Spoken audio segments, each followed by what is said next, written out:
आशिष देशमुख जो आपण दिल्लीत दाखल झालेला आहात, काय विषय होता दिल्लीत येण्यामागे आणि महत्त्वाचं म्हणजे आपल्या काही राजकीय भेटी होणार? नाही, नक्कीच बघा, कालच्या दिवशी आपल्या देशाचे चीफ जस्टिस ऑफ इंडिया हे सन्माननीय जस्टिस भूषण गवईजी झाले आहे.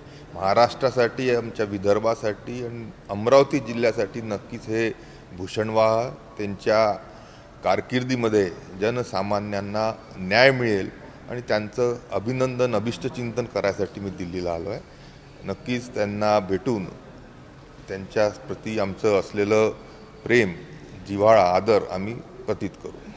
खास करून चर्चा सुरू आहे दोन्ही राष्ट्रवादी काँग्रेस एकत्र येण्यासंदर्भात, त्यावर तुमचं काय म्हणत आहे?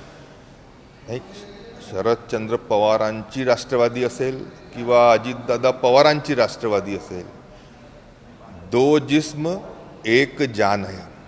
आणि ज्या पद्धतीची चर्चा चालू आहे आणि ज्या पद्धतीची जनभावना महाराष्ट्रात झाली आहे, नक्कीच येणाऱ्या काळामध्ये हे दोन्ही जिस्म एक जीव झाल्याशिवाय राहणार नाही आणि त्यामध्ये काही नवल वाटण्याचं कारणही नाही. पण याच धर्तीवरती राज ठाकरे आणि उद्धव ठाकरे देखील एकत्र येण्याची खूप चर्चा आहे. दुसरीकडे भारतीय जनता पक्षाचे नेते राज ठाकरेंची भेट घेत आहेत, शिवसेनेचे नेते भेट घेत आहेत, त्यावरती काय प्रतिक्रिया तुमची? आणि बघा, आता कोण्याही कुटुंबामध्ये एकोपा आणि रक्ताचं नातं हे कुठंतरी काम करतं आणि अशा या परिस्थितीमध्ये राष्ट्रवादी काँग्रेस विशेष करून नक्कीच दो जिस्म एक जान है.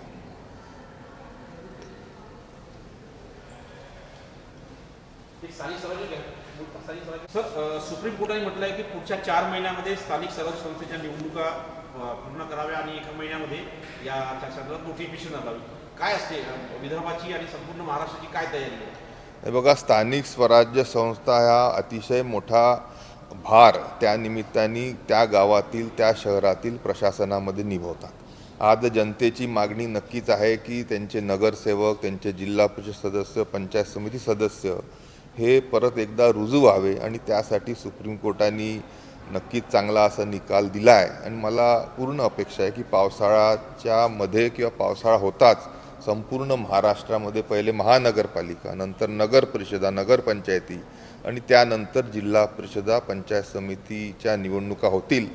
आणि तुम्ही पाहाल की भारतीय जनता पार्टी ह्या सर्व निवडणुका अतिशय यशस्वीपणे जिंकेल आणि त्या माध्यमातून दिल्लीतलं केंद्राचं मध्ये भारतीय जनता पार्टी सरकार, महाराष्ट्रामध्ये देवेंद्रजींच्या नेतृत्वात महायुती सरकार आणि स्थानिक स्वराज्य संस्थांमध्ये भारतीय जनता पार्टीची प्रत्येक ठिकाणी सत्ता नक्कीच विकासाला नवीन गती देण्यासाठी आणि महाराष्ट्र खऱ्या अर्थाने आता थांबणार नाही, विकासाकडे घोडदौड करताना आपल्याला पाहायला मिळेल.